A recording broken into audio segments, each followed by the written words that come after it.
Kevin with Gone Rogue Games, showing you my dinner of champions here. Macaroni with, what is this here? Some fried chicken and some pina colada fruit salad. Yeah, we eat well here at Gone Rogue Games. It's been a very busy day. Decided I actually would come in on Labor Day and get some labor done on Labor Day. And got a lot of things accomplished with sorting cards. That's the store for you. Is just never-ending sorting. That is the name of the game. So if you want to actually start a store, you're going to be organizing and sorting and breaking things down. And oh man, it is definitely a grind. So everything ends up in boxes. This is stuff that'll eventually need to be sorted. And it even gets worse when I start doing videos too. I'm gonna start doing live streams every Thursdays. I'm gonna try like Tuesdays and Thursdays. I'm gonna try to get there and live stream, and I know that it's gonna add to even more of this mess as I open up product for people and just kind of shoot the breeze. Thought about live streaming what I did today. I'll have to show you what I did today. We'll go through the messy store real quick and see what Zach's up to. Oh, he's got an entourage of beggars. I'm eating. He's eating and designing 3D printing stuff. That's what we do here. What? And the dogs want some? Give me a kiss if you want some. Gonna fight over food. Give me kisses. And Bruce is gonna spill it all everywhere. Thank you. So I'm gonna get out of here before it causes mess. So anyway, what have I been up to today? Trying to get more of this stuff, which is impossible. And now one of the distributors that promised me 8 boxes is not communicating with the wave, and they have taken off Lorcana completely from their inventory. So I can't even see what I pre-ordered, can't even order more. It's a pain. This game is a pain, and it's just the I don't know how, if you're a company like Lorcana, how do you actually deal with this? Like, because if they overprint it, then they lose value, and then people panic, and it actually leads to less sales. But if you underprint it, then it causes this garbage of where no one can get product, and then people are mad. But I honestly think this is a better strategy if I was a game company, because it keeps that FOMO so alive, and then it leads to just people snapping up your product when it is available. So Commander seems to be still selling pretty well here at the store. We have, I don't know, we're still slowish. Like our Eldraine pre-releases were okay in comparative to other pre-releases. They're better than some in the recent past. But I mean, it still has a wall to pick up here. Like, we still have some remarketing to do here in our area. We have to revive the play groups. I thought I mentioned in a video before here that we went through a little bit of a drama last year with another store that was actually one of our customers that came in, decided he was going to put us out of business and start his own store. And so he went and what we call polished a turd. Went and bought a big, beautiful building and tried to stock it as quickly as possible with, some, in my opinion, some pretty half-assed measures of, not really researching inventory and whatnot. And it did siphon off a lot of our play group, which was kind of a bummer. Like, Zach and I were pretty peeved about it, because these are some people that we had gone out of our way for a long time to kind of cater to and become friends with and whatnot. So we're still kind of dealing with that here locally. One thing about our area, we've been picking up a lot of this type of stuff with, like, even today with being open on Labor Day, a lot of people just passing through the area that have come in and actually pick stuff up. And it's kind of crazy that it's sad, actually, in a way, that the kind of tourism of this area is outpacing the local. Like, we started this store for the locals, and unfortunately it seems like our sales are way more now people passing through than our locals. No, don't get me wrong, I love our locals, I love our regulars, you're great. There's just not as many of you as there are now tourists that are walking through. So we'll have to start rethinking that, reevaluating that, and maybe start carrying those type of items. I mean, it's crazy, because the purchasers are very different with those two demographics of what those two demographics pick up. Anyway, let me show you what I was up to today with kind of the grind here. I guess I've cleaned it all up now, but we are making these, which are kind of fun. These are repacks. So I'm thinking like this is something I'm trying to do, because you just end up with so much sheer bulk here in the store. And one of the things we do is we do free Friday drafts. So you can either pay for a draft, or you can we'll give 3 of these out. And typically what we like to do is 4 with these repacks. So it ends up being a little bit different of a draft. It would go left, right, and a little bit higher of a card pool. But this is just commons. So it's just exact same as a booster pack. It's a rare. I'll open one up here for you.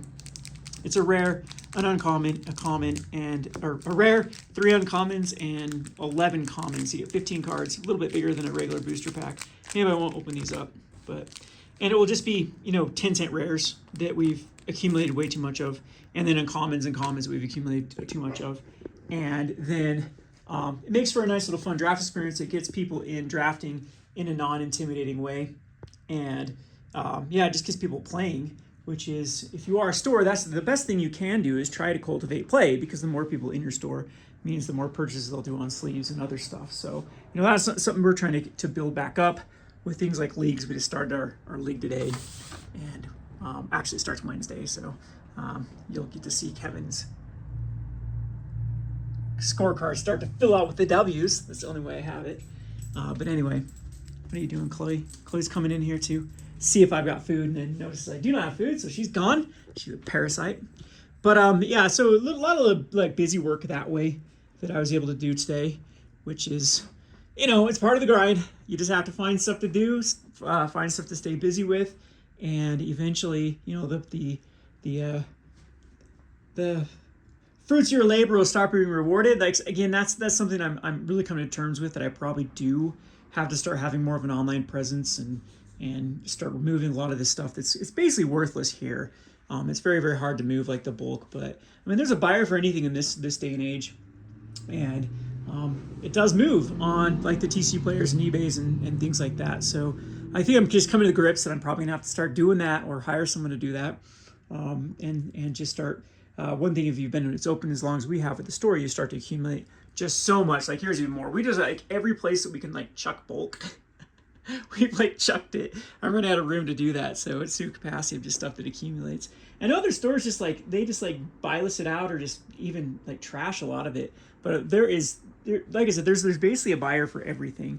Man, there are some weird markets going on right now too. With I have a friend that flips board games for a living. So he buys all the Kickstarter games and flips them, and just waits 6 months or something before he puts those Kickstarter games up. And he's actually does it with just actual board games as well, because board games have a weird, they go in print and then they go out of print. There's one like Wingspan, like this sucker right here. This sucker goes like on fire sale, and then it gets out of print and goes for $100, and then goes back on to like blowing out for $20, then goes back up for $100. Like, some of these, it's just crazy how the board game industry works. Like, again, it's just like, I've had to realize I can't spread myself too thin. Unfortunately, I've got that sort of mind where I want to do everything. I want to, dip my toes, and then I forget about projects. I'm like, man, I really should have just stuck with like 1 or 2 projects and become an expert in that. Look at my old middle school painting of a dark ritual. That's how into magic I was, that I actually, I think this was middle school. That oh, there we go. Maybe it's high school. Evan. So my name's not even there. Kevin Crimmin, 1999. Oh, look at the memories there, where I painted a dark ritual for my art class, because that's how into magic I was at that time period.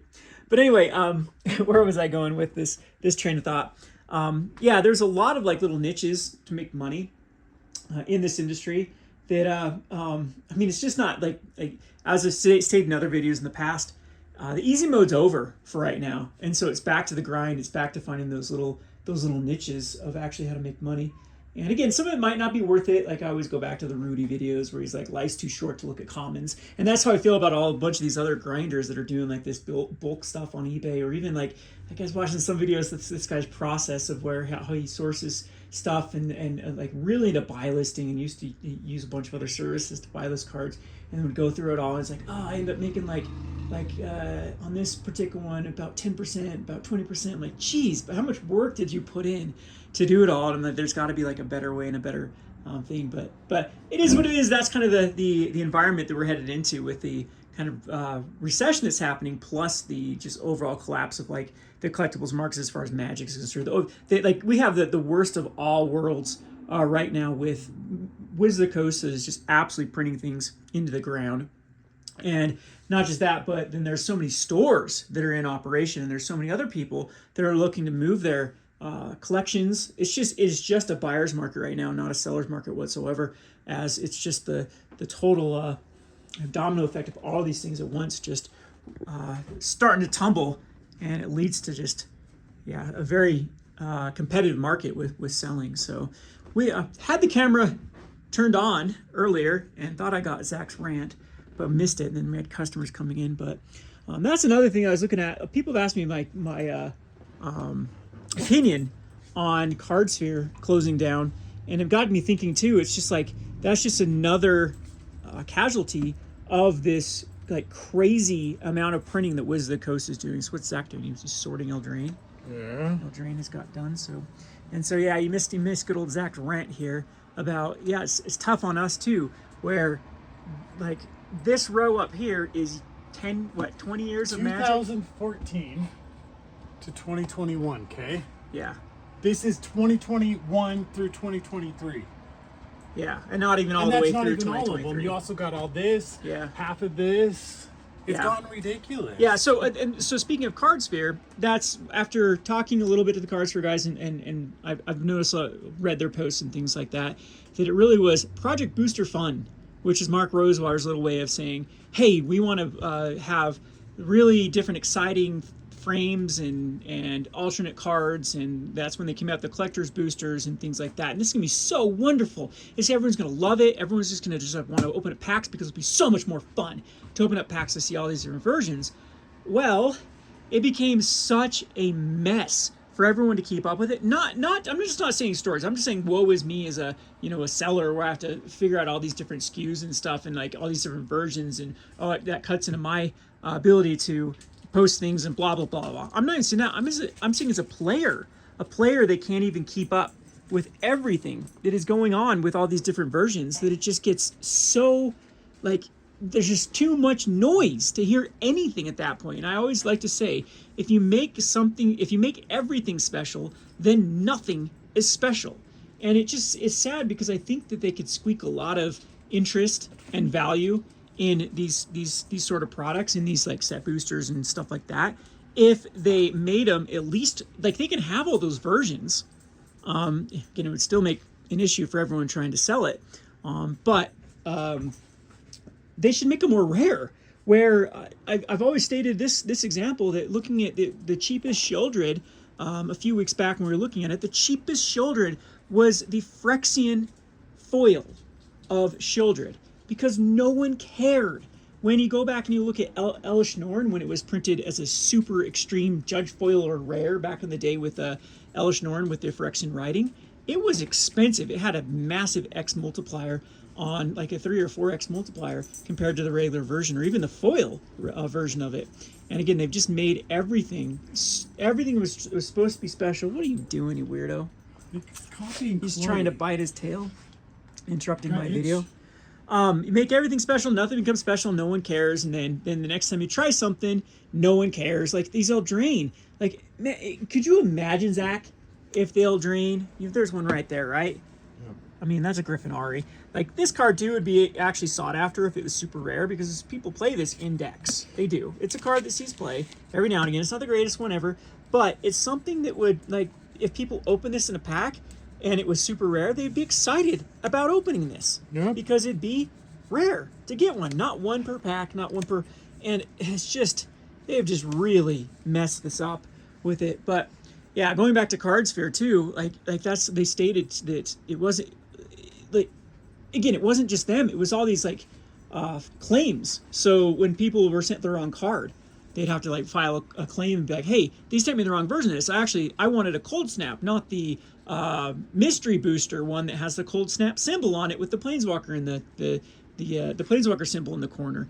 And it's just, if you've watched, what is Magic Historian, MG Purple, like his video was great too, where it was like they're pumping so much crap out with different frames and different alternate arts and stuff that they forget that they rebalanced the card halfway through. So you end up with things that were supposed to be like a 4 toughness with a 3 toughness, or a 1 power with a 2 power. And now it causes problems in the game itself when people try to like play the game, they're like, oh wait, which version's the real version? And they've had to do that multiple times, and because they're just so far ahead of themselves with design, and no one communicates with the damn company.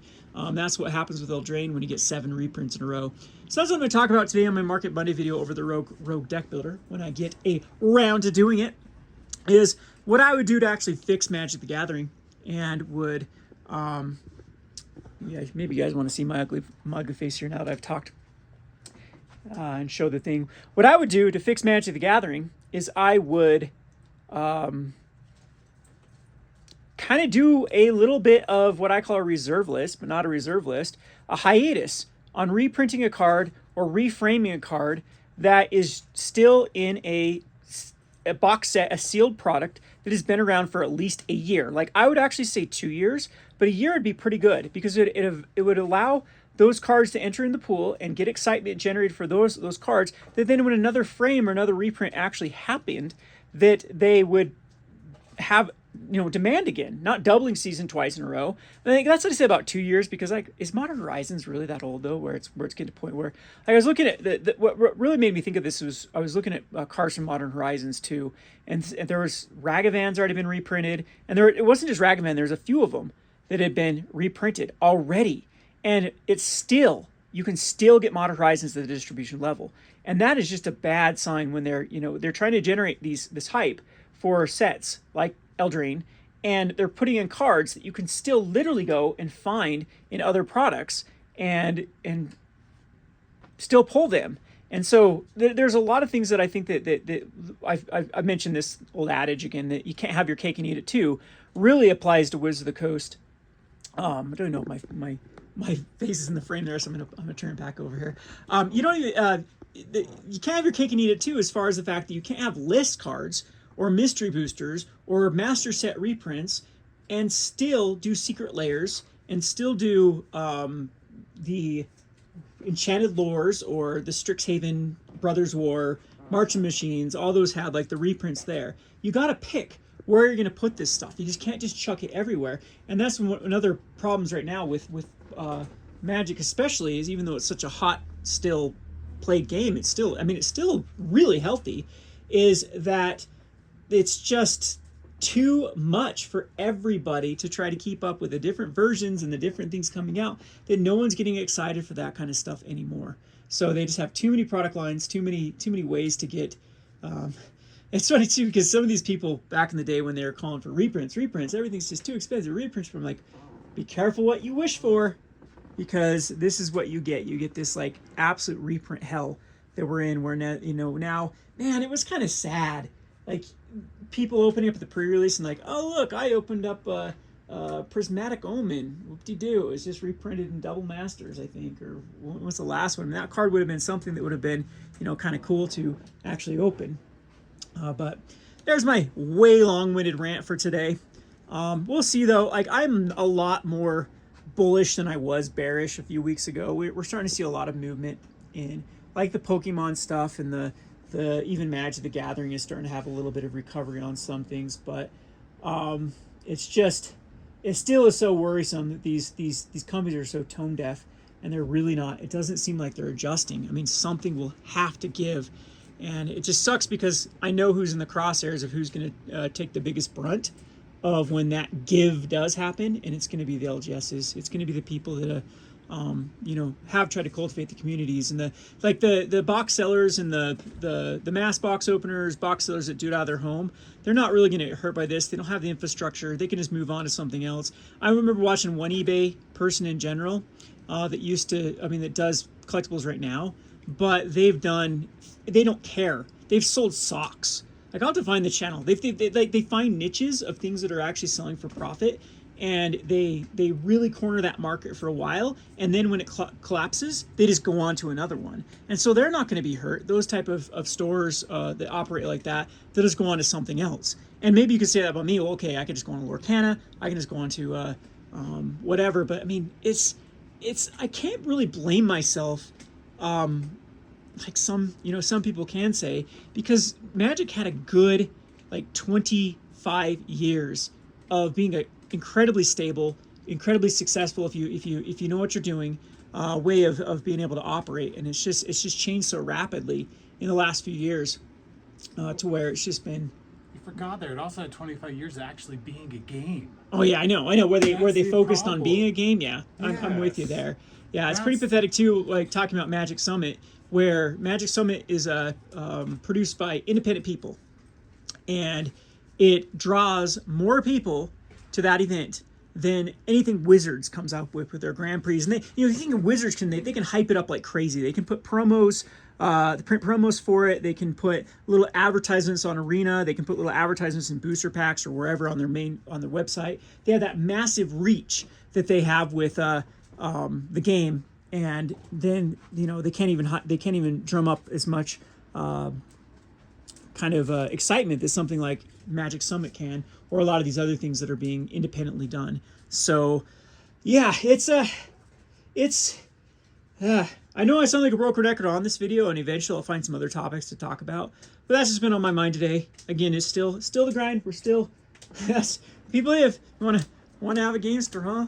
There you go. That's what you're gonna be doing a ton of sorting cards and organizing, inventorying, balancing books, stuff like that. But it's still good. On the end of the day, it's a fun little operation we got going on here, and still can't figure out anyone can afford an employee, because I can't ever see how an employee could ever make money in this, because I'm not going to pay someone to mess around on TikTok and Twitter all day and do half work, half time. Because it's one of those things that like sorting cards is the biggest time suck, and like it'd be a money drain if I was paying someone to do it, because you really have to be on top of it. Like I was able to go through all of these repacks here. It probably took me like 2-ish hours to do this. I don't know, there's a couple hundred here.